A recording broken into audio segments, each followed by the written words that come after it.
Hello everybody, it's Siobhan again from At One Wellbeing.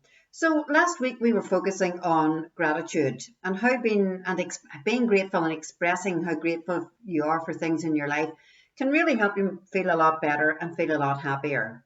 And you know what, when I express gratitude myself, I find that it brings balance, more balance to my life, because sometimes when we focus a lot on negativity, then everything around us seems to become a lot more negative.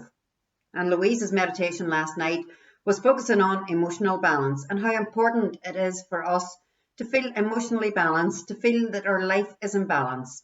And when I talk about, living your life in balance, it is about looking at the things that are happening in your life that are really, really good.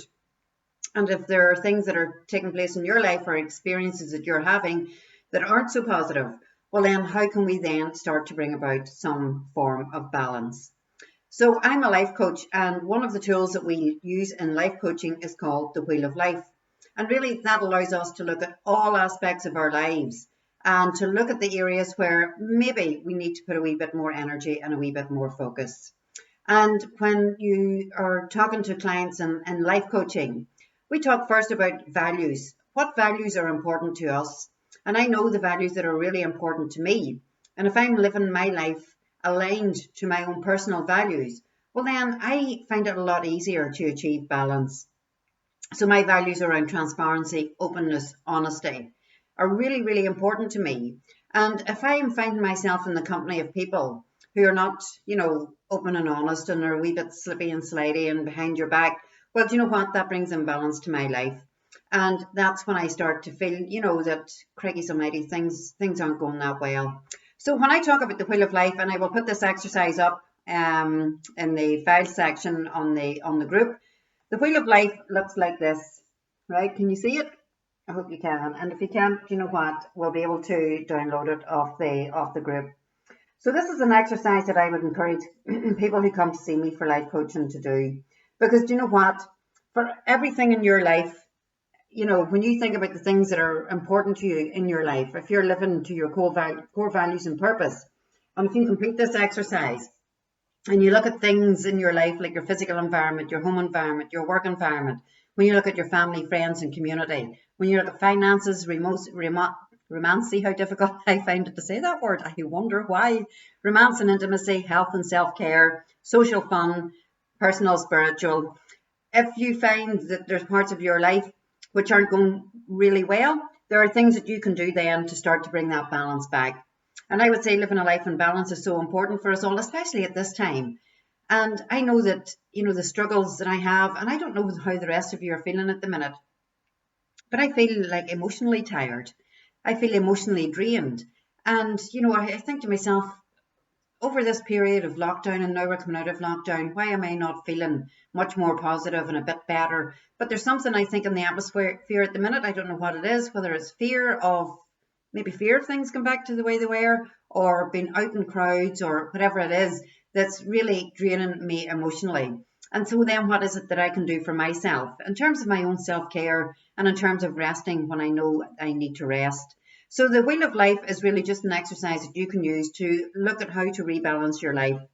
And if you do decide that, say, for example, in your career or business or whatever it is that you do for a living, if there are things there that are making you feel unhappy, that are making you feel overwhelmed, that are making you feel underwhelmed, what is it that you can do for yourself to bring back that balance? And if that is having an impact on your life and a negative impact in your life, what is it that you can do for yourself?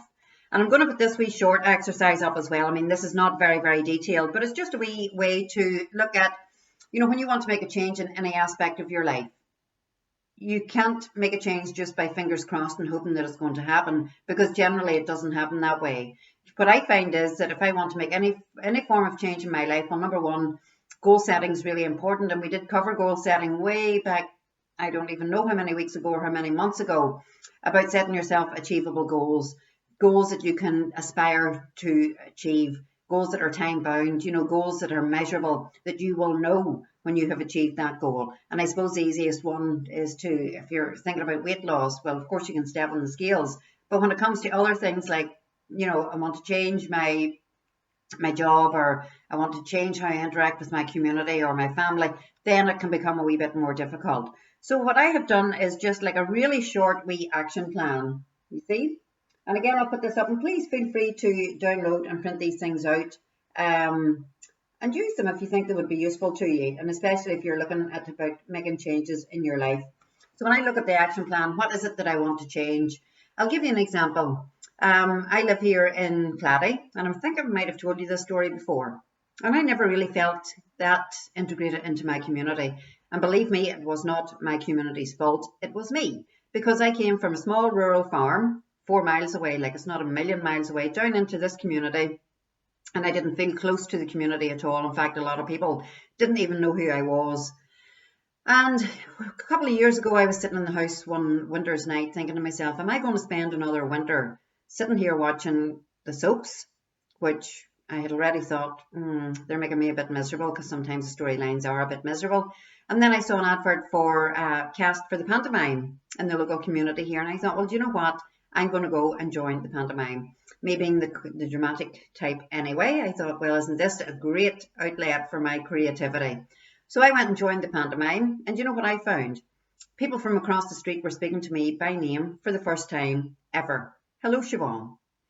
I think they actually didn't even know what my name was. They knew she was your woman that lived in the house with the black door, but they didn't know who I was. And you know what? As time went on, I began to feel a much more strong sense of community, and I felt more part of the community.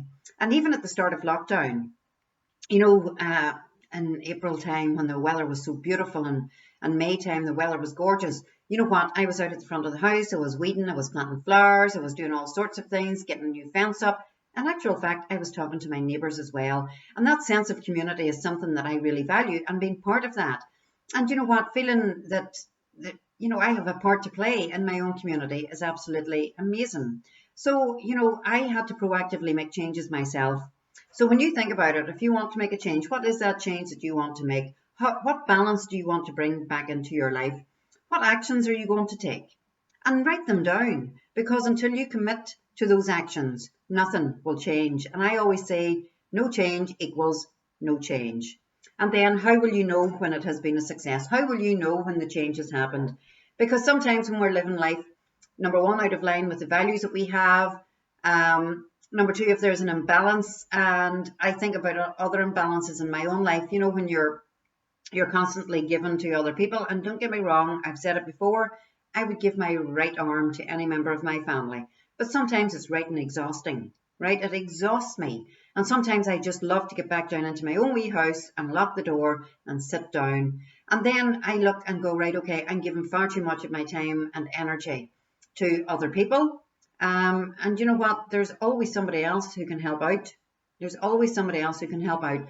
But I sometimes think, oh, I'm the only one, and I'm the only one that can do, which of course is a lie that I tell myself constantly. Of course, there are other people. So it's about rebalancing my life and rebalancing the time that I have to myself, and that whole self-care, and that bringing about emotional balance as well.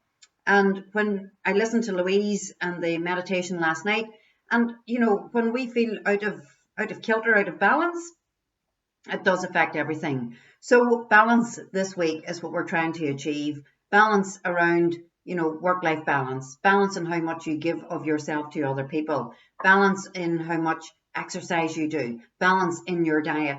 It's a balance in your life. Because if you're leading a life that is well balanced, well, obviously you're going to feel mentally much stronger, and you're going to feel a lot better. Because if we're out of balance, everything feels slightly wrong.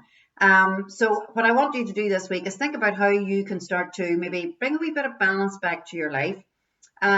Emotional balance is so important. Physical balance, you know, balance in your diet, exercise, all of that is so important. But also that inner feeling that you get when you think about your life, and you will know yourself. I mean, I'll not have to tell you if your life is slightly out of balance, if you're spending too much time and devoting too much energy and effort to one aspect of your life, and yet other things are suffering as a result. So what is it that you can do this week to help you bring balance back, to help you feel better, to help you to live in line with your own values? Because you know what? Your values are so important to you. They're actually the driver in your own life. They're the things that you expect, you know, of yourself. They're the things that make you feel good. So What are you going to do this week that brings balance? Download the 2 exercises, start to think through really what it is in your life that you would like to focus on. And then as we go through this week, we'll be talking about more tips and techniques about how to bring more balance to your life. All right, that's Monday for you. Right, see you tomorrow. Bye.